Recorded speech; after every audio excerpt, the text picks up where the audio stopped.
I love Corina. Tell the world I do. Well, Ray Peterson is in the studio with me this morning here on the Hey Roll Show. Ray, good morning to you. Well, good morning, young man. Singing along with yourself, huh? Trying to. I got that little sinus thing going this morning that hit me yesterday, and I think everybody offered me a lot of great advice. This is one of the worst places here. It kind of hits you in this little valley area here, and it sure does. I made it up to the top of the mountain yesterday on Outlook, and went over to a TV station up there next to Covenant, and had a great time up there, and ran up there with Earl Coleman, and who brought me in to sing for him at the Carpenter's Cowboy Church on Sunday, and give testimony of the Lord. And then yesterday we had the Covenant transport people in and packed it in over there, and I did all my rock and roll songs. Yeah. So we had a great time, and we were just talking about Judge. He made it over last night. And Judge Russell Bean? Yeah. And he called me yesterday afternoon, and he wanted to know where you were going to be. See, those of us that are right around 50, 55, 60, we remember you well. Well, God bless you. Thank you very much, all you whippersnappers. God bless you. Get out of the woods, Peppino. We'll be all right. There you go. There you go. Do a little Walter Brennan, well, it's a little early this morning, and Walter Brennan's got sinus problems, too.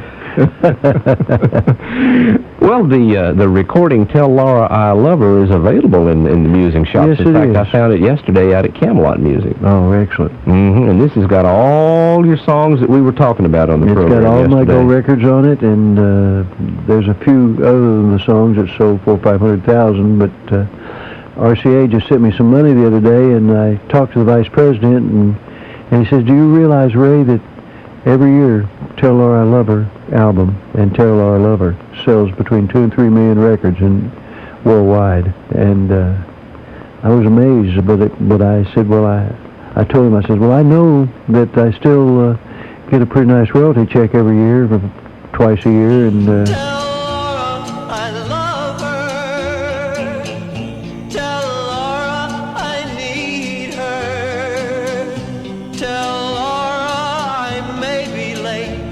I've something to do that cannot wait. It's exciting that I'm still around. I guess I really am. They've been talking about survivors. I really am one. Tell us about your bout with polio. Well, I was almost 15. I had I was in high school. I was very sports-minded. I ran the mile run in 4 minutes and 23 seconds, set a record in the state of Texas, and I high jumped 6'4" ¾ and I was a freshman in high school, of course, and 6 of us in the school got polio the same week, and 3 lived and 3 died. 3 contracted and went on to become bulbar, but through God's grace and mercy kept me around, and I realized the gift that I had of singing. I didn't want to do singing. I thought it was for sissies as a young man, and so I didn't do much singing around, but then I started rethinking things out after that, and I ended up doing a lot of contests around San Antonio, Texas, where I was brought up. I was born up in Denton by Dallas and Fort Worth, up above Dallas and Fort Worth, and I made it out to California because one of the contests I had some of the people who worked for Bob Hope wanted me to come out and do the polio telethon with Bob. Used to do it every year, right? And the Salk vaccine came out when I went out, and so I never got to do the telethon. I met Mr. Hope on several occasions. In fact, I played a lot of golf. I was told I could never walk again. I kind of told the people where to go, and I was going to walk again, and my doctors had told me that I would never walk without braces and crutches, so I took up golf, and I walk with a sand wedge and a pitching wedge, or a pitching wedge and a putter, or whatever. I carried a small canvas bag of clubs and started walking with my full leg and my half leg brace. I finally got rid of those and became a 6 handicap golfer, which is pretty good golf. Yeah, and I have enjoyed the fellowship of golf. It brought me off of braces and crutches and strengthened me a whole lot. This last couple of years, that polio syndrome where your muscles kind of wear out a little bit, it's kind of hit me, and it took me about 20 minutes to walk up your steps over here, coming upstairs, but you're on top of the hill here and outlook and everything. And but I heard from you from 2 or 3 people, and was hoping that you would come in and see, but you've kind of gone through it lately too, and we talked, of course, yesterday. Yeah. Well, when you have to get up in the morning even before the chickens, you don't have a whole lot of nightlife. But not a whole lot. I wanted you to come in this morning. I really found our conversation so interesting, and I talked to a lot of people yesterday and said, you need to get Ray in there and ask him, get some stories out of him, because you worked with all of them. Let's see, you told us yesterday you worked with Elvis. Elvis did The Wonder of You as a tribute to you, Ray Peterson, didn't he? That's right. I had never met Elvis, but we talked, half a dozen times or so throughout the years, and we're both big fans of each other. And I guess my best friend was Roy Orbison in the pop culture music. My best rhythm and blues friend was a fellow named Jesse Belvin, and godfather to Jesse's second son. And Guess Who? Guess Who, and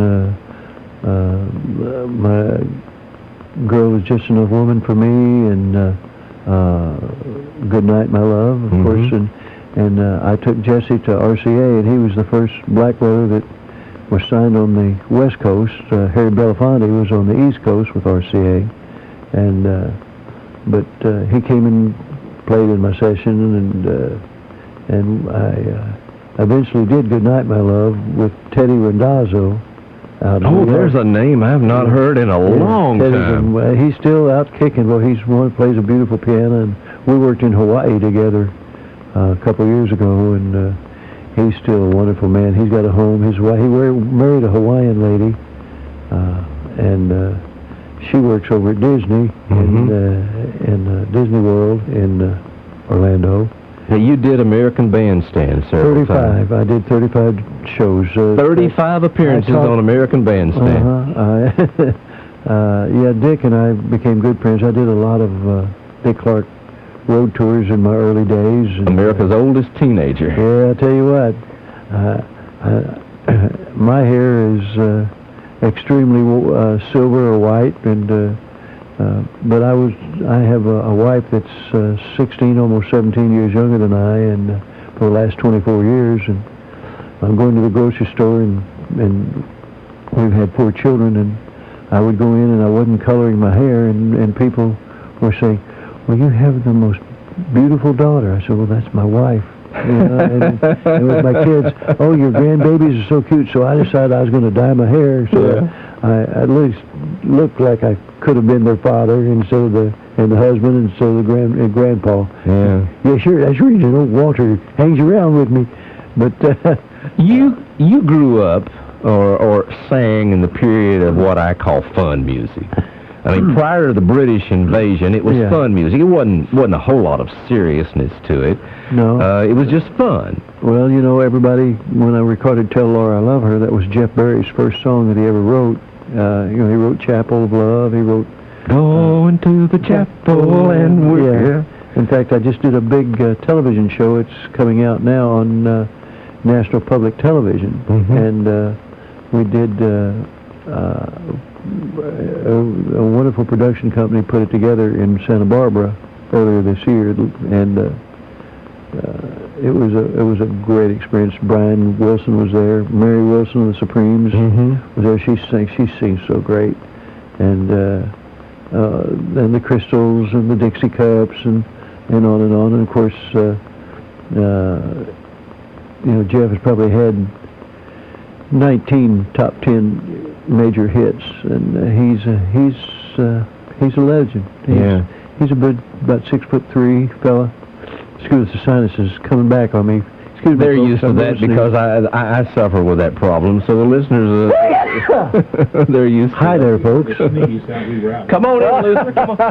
Luther, I want you to meet Ray Peterson. Hello. This gentleman, Ray, has been on the air in this city for 60 years.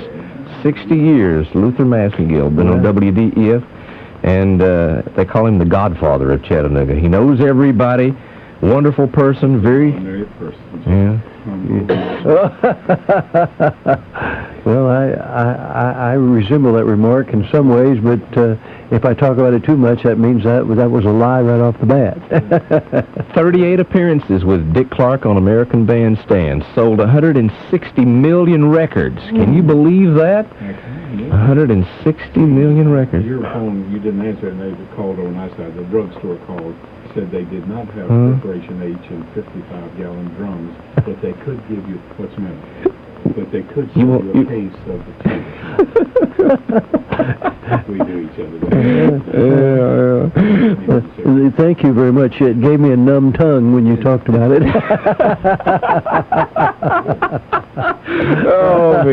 Oh, me. Luther's been around here for many, many years. He's a beautiful man. He's an icon. I need to take a short break. Ray Peterson is in the studio with us this morning. You've heard him sing Tell Laura I Love Her, Karina, and one of the prettiest songs I think that we sometimes forget is Missing You. I played that earlier today. Beautiful song. Yeah, I like that one.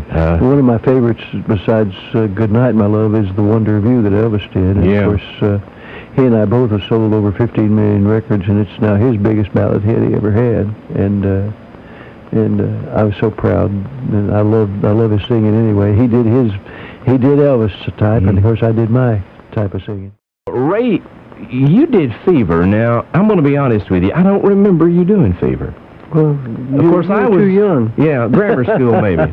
Well, that was my first record, and it was promoted on the West Coast. In fact, I came to do the Ed Sullivan Show because of Fever, and they had Jane Mansfield, which was my manager's company that he was with, agency for the Stars, and Jane Mansfield and Mickey Haggerty, her husband, were big fans of mine. In fact, they threw a couple parties for me.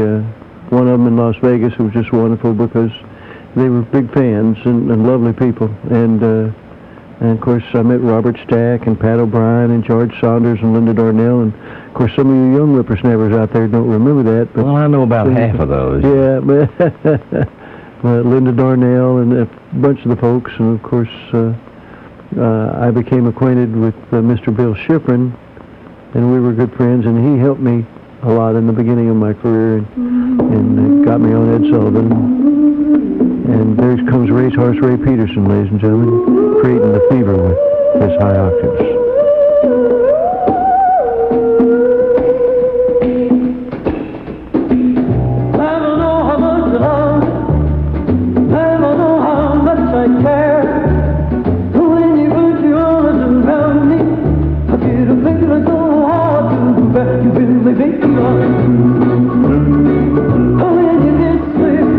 Now, did you record Fever prior to, what was it? Little Willie John, and of course Peggy Lee had a big... well, Peggy Lee called me. There's a story we can tell. I want to hear it. All right.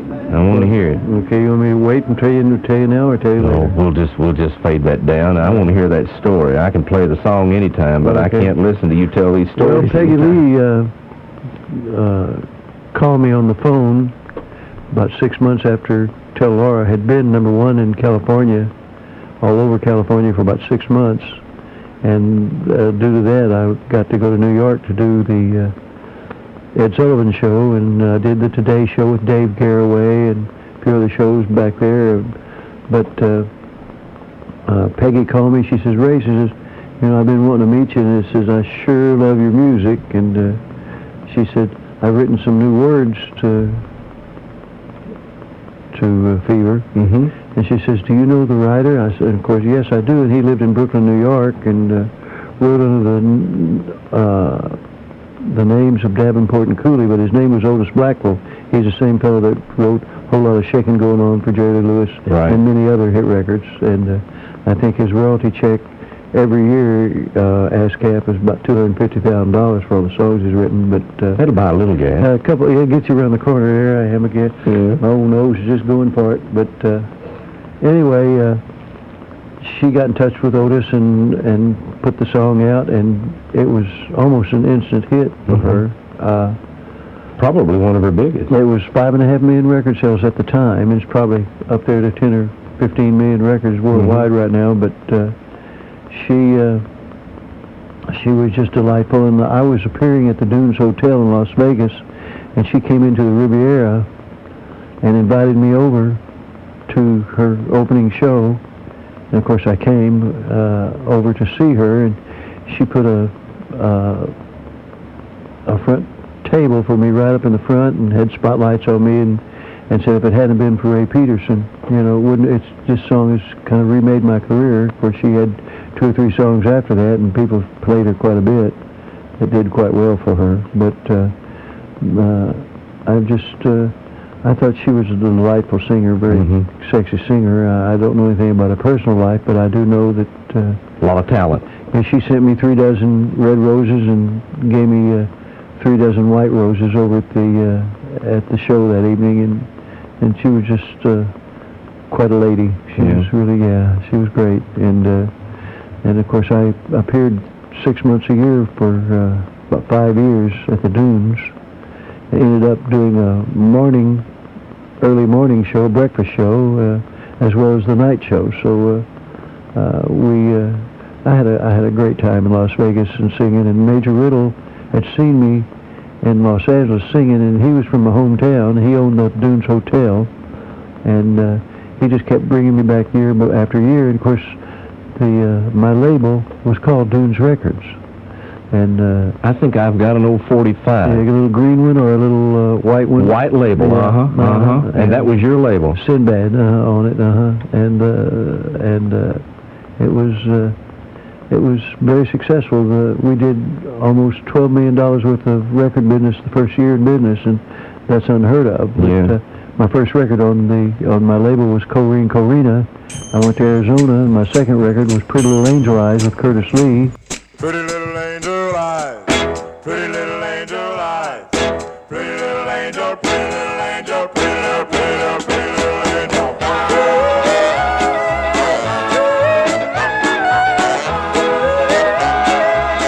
Pretty, pretty little angel eyes. Angel eyes, I really love you so.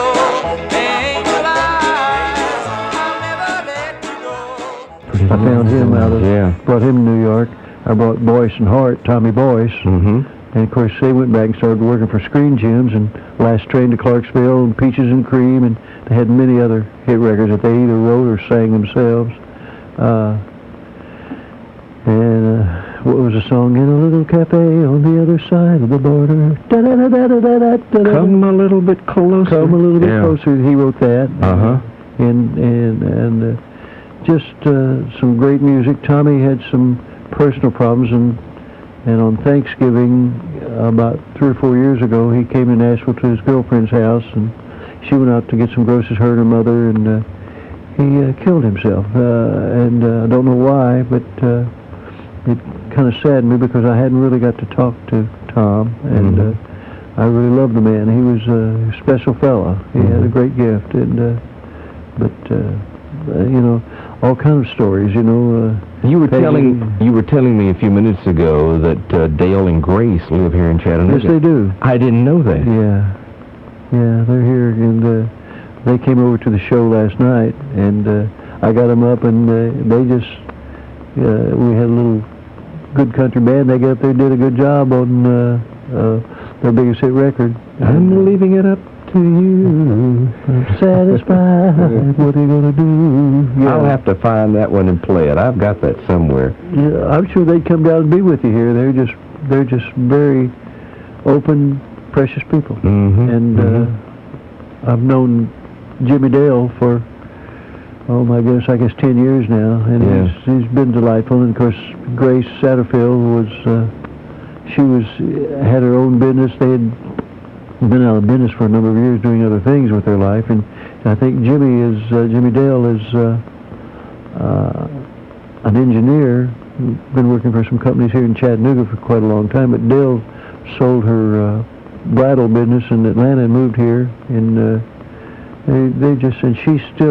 she looks young and pretty. I mean, she just really looks great, and is a pretty lady, and Jimmy's got that white hair. He's tall and skinny as a weed, and he's just a very sincere fella. You talk to him, and he's outgoing. Did you ever work with Como or Sonata? No, but Dean Martin? No, I didn't. But Frank Sinatra used to come to all my shows because he worked at the Sands. Like Nat Cole was a good friend of mine, and Nat told me, he said, Ray, one time, he said, Ray, if you'll have patience, you'll be one of the biggest singers in the world, because I recorded his song "Answer Me, Oh My Love," and he told me it was originally a Christian song called "Answer Me, Oh My Lord," and a song of repentance, and I recorded it. He fell in love with me after that, and he came over all the time, and I'd go back over to his shows, and in fact, I have a neat little story to tell about one of the songs that I do quite a bit, and I did on my show for years ago.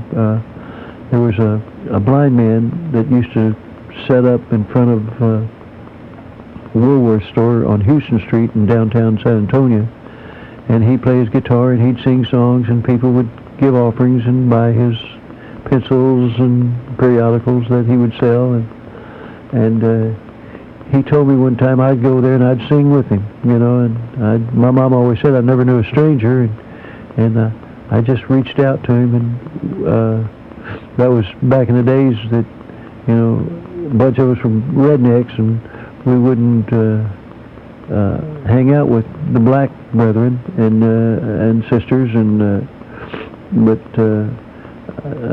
this fellow was a black man, and he was blind, and he sang a beautiful song, beautiful voice. He needed a friend. And, well, we all need friends. And anyway, he told me one day he was going to be a big star one day. And I said, oh, yeah, I was still a teenager. I had never recorded or anything, but I just loved singing with him and getting down there and fellowshipping with him. Uh-huh. And he, years later, I went over to one of Nat Cole's shows, and I heard this beautiful voice coming from the lounge, and I walked in there, and there that man was in a tuxedo, standing up there singing a song with an orchestra who was there, and blew me away.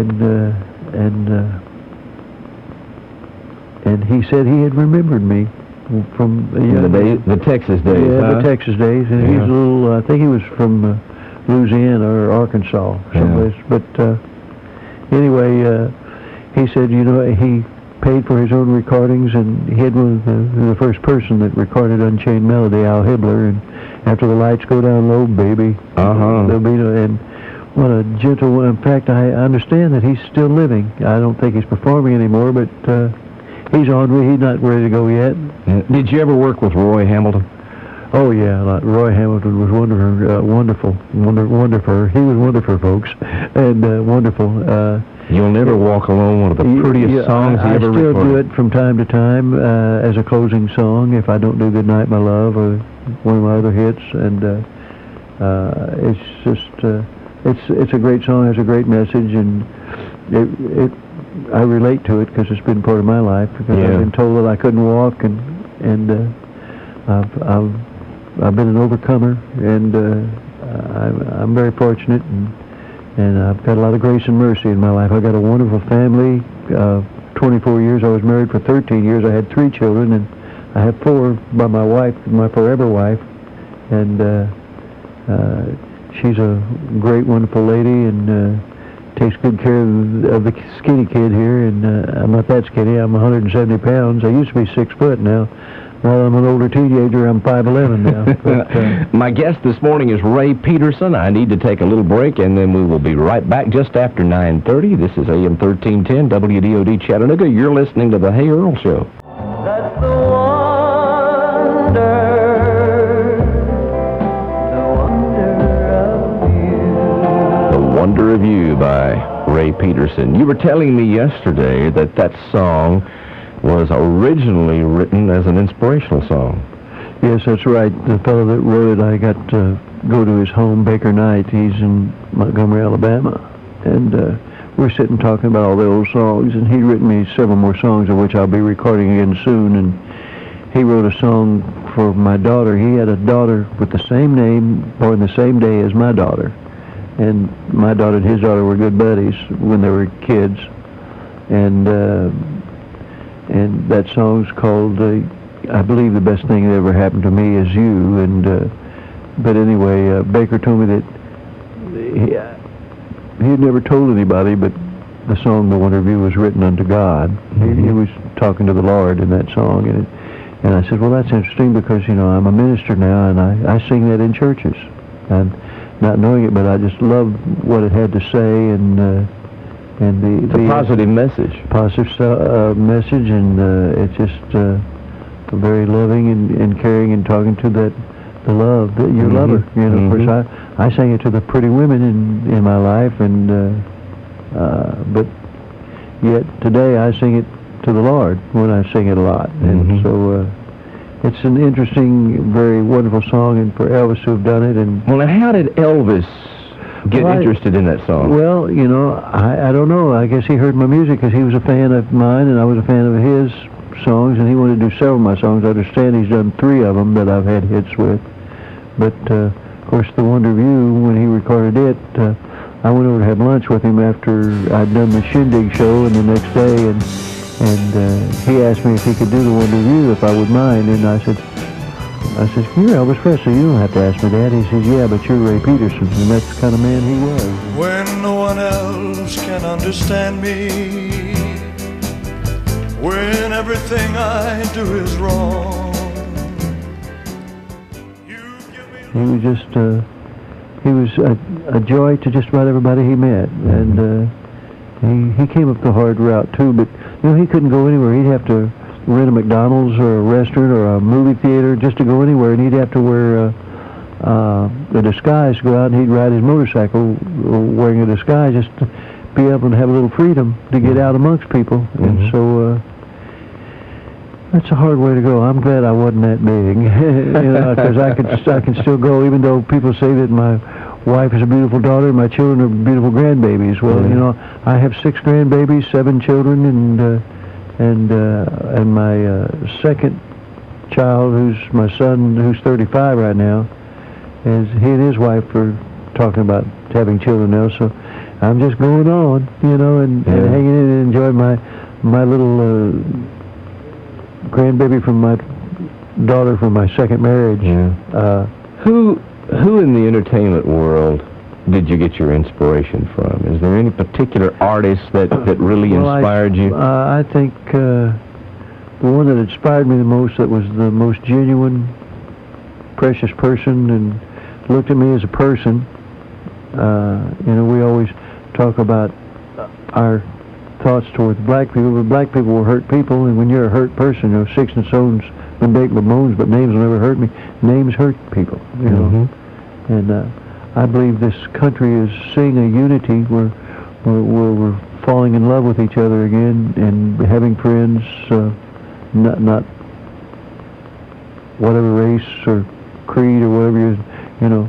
Jesus is Jesus, and God is God, and He's here on this earth, and He's a supreme spiritual being that created all of us, and He had a plan. He's got better bookwork than I'll ever have, and He knew, and I can't fathom who God is other than that He's my Abba Father, and I love the Lord, and I serve Him, and I choose to serve Him, and I minister. I've ministered in over 1,000 churches throughout the United States in the last 10, 12 years, and I started off with a 42-foot motorhome and ended up with 4 more children in it, and I had to set roots because they needed to go to school and have some foundation other than just vagabonds traveling around the United States and Canada and Mexico.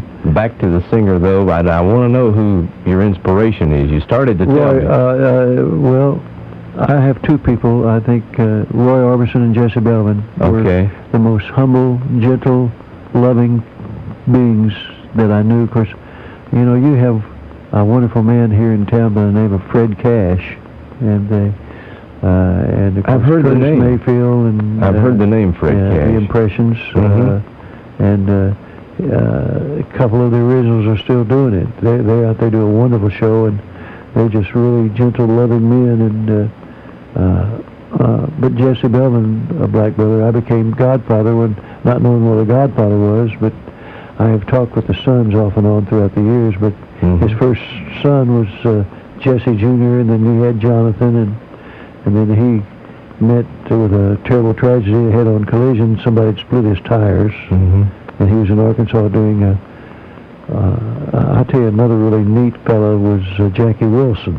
And Lonely Teardrop. oh man, that guy could.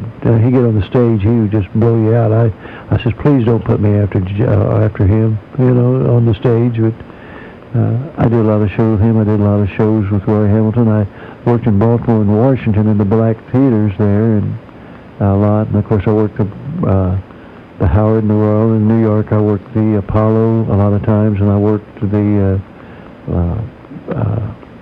I can't remember all the names of the place I worked.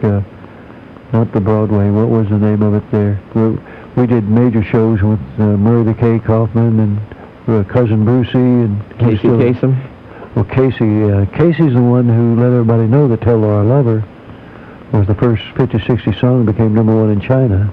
And I told you yesterday that distributor I called the first one, he was an oldie fella because he spoke in the language that I heard, but I talked to many young people that speak better English than I do. Yeah. Was it hard to get a song played back in the late 50s when you were just starting out? Hard to get a song played on the radio? Well, you know what I did? I went to the big record shop there, and we'd go out and work, and I'd go in and send a wrath of people in to buy my songs and go to different record stores and get it started by... You're a kid. Yeah, that's how and I had no problem getting on the air out there. Yeah. And then all of a sudden, Fever just broke wide open, and it was just a wonderful experience. And because Doom's label, I mean, that's not RCA or Decca or Columbia. That came 5 years later. I had... there were about, what, 6 or 7 labels back in those days, and if you were not on one of those Liberty, labels... Decca, King, Capitol, King was doing a lot of soul. Well, that's Little Willie John. I got the great pleasure of working with Willie. He was a little fiery guy, and I got to do some great stuff with Willie. And I got to sing at the Pi-4 Ballroom. That's where I heard Big Mama Thornton, who did Hound Dog before Elvis Presley. And she drove in on the stage in a motorcycle and in leathers and got off and started singing Hound Dog. And you paid attention. That girl was a big woman. I mean, she was well over 6 foot, and she was well over 120 pounds. That's her. And you just the way that great big voice she had, just you listen to. You ain't nothing but a hound dog, been snooping on the door. You ain't nothing but a hound dog, been snooping on the door. You can wag your... We got a lady on the line, I believe. Good morning, caller. You're on the air with Ray Peterson. Good morning, Earl. Good morning, Ray. Good morning, dear. Earl, I really appreciate your answering the phone and giving me the opportunity maybe to ask Mr. Peterson. I might send him a birthday card. Well, you just ask him. You just ask him whatever you want to ask him. Oh, thank you, Earl. You're sweet. When's your birthday, Ray? April the 23rd. When? April the 23rd. April the 23rd. And if you'll give me your address, I might send you a birthday card. Give me my what? Your address where I can send you a birthday. Mailing address. Okay, 200 in Smyrna, Tennessee. And the zip code? 37167. What's the zip code? 37167. 167. That's my home. Okay, and one more question, then I'll let you go. Why, certainly. Everybody's wanting to hear you on the radio, but how about Peggy Lee? A few years ago, I read an article where she was in a wheelchair and wanted people to pray for her. Is she still living, or does she? She's still alive. I had heard from one of her nieces, and she is ailing, but last time I heard she was starting to get better, and she's an old trooper. She's still hanging around with us. Oh, I'll tell you, I sold many a record by her when I sold records in Savannah, Georgia. Yeah. Yeah. And, hey, I won't keep you there because people are waiting to hear you talk some more, and you just keeping on with your wonderful talents the Lord gave you and bringing souls to Christ. Well, I thank you so much. It's a great blessing to serve my Lord, and I really do it. You know, I try to keep one separate from the other, but, you know, I've got to talk about Jesus and the things of God because he's the most real person that I know. He's been an inspiration, talking about inspiration to my life because, you know, the Word works by works for those who work the Word by works, and you have to have at least a mustard seed faith and plant some seeds out there in order so they may grow, and so that's what I've been doing for the past 24 years, I've been doing a lot of churches and a lot of ministry and been involved in some wonderful ministries. And I was, for a couple of years, working with Benny Hinn in Florida, and came from the church that he married Pastor Roy Hawthorne's daughter. And my wife is a worship dance leader, and she's a choreographer. She was off Broadway, and she's a beautiful lady and a wonderful lady. And as I said, for the last 24, well, actually, she went to work for me as my singer in my band, and we fell in love. And after a year, we had a wonderful big wedding in Nashville, Tennessee. And she was a sweet little Catholic girl, and then she started slipping in and got the Holy Spirit in her life. And I grew up in the Church of Christ, like Pat Boone and I talked with Pat when he first became born again, and everybody in the Church of Christ kind of shot Pat down, but he's a wonderful man. And you know over here at Bethel that I came and did one of his golf tournaments one year, and I remember that. Yes. I mean, it's hard to say who's an inspiration, because there's a lot of people in my life that have reached out and that have been inspirations to my life. I guess I could add Pat too. We love Pat Boone here in Chattanooga. Yeah, oh yeah, he's great. Well, I have a great love affair with Chattanooga. I think Chattanooga is the jewel of all of Tennessee. And I love it too. It's my hometown too. But well, hey, I won't monopolize you because people are waiting to hear you talk some more. Well, you're precious, and thank you for calling in. Bye-bye. Keep on keeping on. Bye-bye. Thank you, Earl. Our guest this morning is Ray Peterson. You're listening to the Hey Earl Show. WDOD. Okay, ma'am, what was your question now? Where you bought Ray Peterson's record? Okay, the Ray Peterson Tell Laura I Love Her, a Golden Classics edition. We found this out at Camelot Music there on the lower level at Hamilton Place Mall. Okay. And let's see, I believe the lady's name, Rebecca out there, but any of the staff out there, they know, because after I talked to Ray yesterday, I called up and asked him, if we could get a copy of this, because I had in the back of my mind intentions, of asking him to come down this morning, and I wanted to be able to play some of these songs. Okay. Plus, I wanted it for my collection, too, because I've got individual songs by Ray Peterson on other projects, but I don't have this entire project, or didn't until yesterday. Yeah. Well, I wanted to get one. You're quite welcome. Thank you very much. Bye-bye. Good morning, caller. You're on the air with Ray Peterson. Hi, Ray Peterson. Hi, darling. Who's this? I really enjoyed seeing you on Nashville Now. You remember when they did that Nashville Now, where they had the old cars, and you all came, all the different singers from when Tell Laura I Love Her was shown on there? Sure. And you stood by a red car and sang, and I taped that. That was with Ralph Emery. Yes, it was. And I taped it, and I've watched it many times since then. I was just thinking about it the other day. I had no idea you were going to be in town. Well, we had Sean Anna on the show, and if you remember, I sang Tell Laura I Love Her, and then I fell backwards, and they carried me off like I was dead. And that was fun. We had a good time. And Ralph Emery has been such a great friend and person in radio business, and he's been a Ray Peterson fan, and it allowed me to do shows anytime that I asked him to come on his morning show over there. Well, I never had seen you until that night that I saw you on Nashville Now. Yes, ma'am. And I just think you're beautiful. Oh, you're so precious. Well, I love singing to you, and I'm coming out with a book of my life. I'm hoping that it'll be ready by early next year.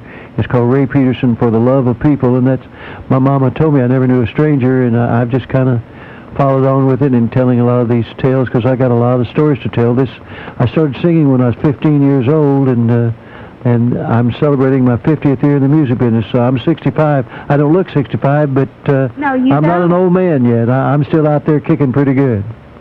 Well, I know I certainly did enjoy, seeing you and hearing you, and I like your music, and you have such a beautiful voice. Thank you so much. I appreciate it. I'm on the way to the hospital for my husband is ill, and I'm on the way to the hospital, and I just turned my radio on to listen to on the way to the hospital, to the cancer center, And I said, Ray Peterson! Oh, wow. I was so pleased. Well, you know, I'll just say this for your sweet husband, that God's promises for that would be this, and that he says that we should prosper. He wants us to prosper and be of good health.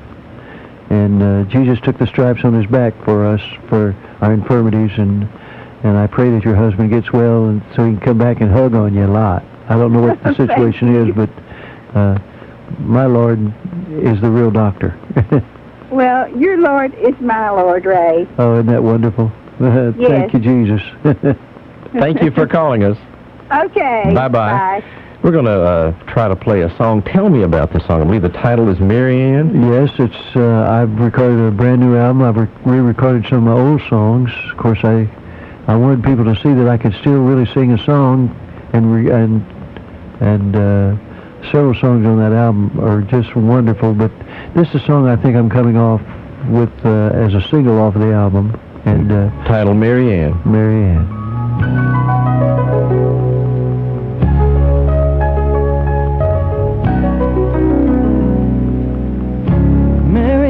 How have you been? I haven't seen you in a long time. Tried to call you once at home. I guess I must have dialed the wrong line. Well, I've been talking only small talk to help me hide away what I'd really like to say. Marianne, where have you been? Are you really happy with your new love? And will we ever love again? Could I be the only one you ever think of? 'Cause all my thoughts of loving are thoughts of Marianne.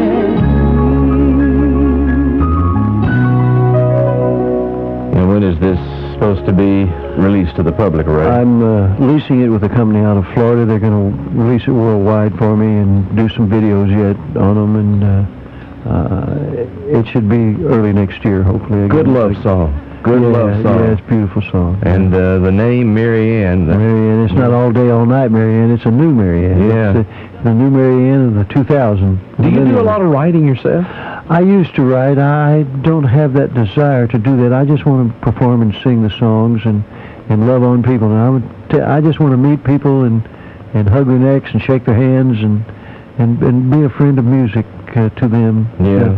Let them know that we're not all big stars, or we're just regular people like they are, and we got to put on our britches every day and make sure we got clean underwear, my mama said. You never know where you might end up.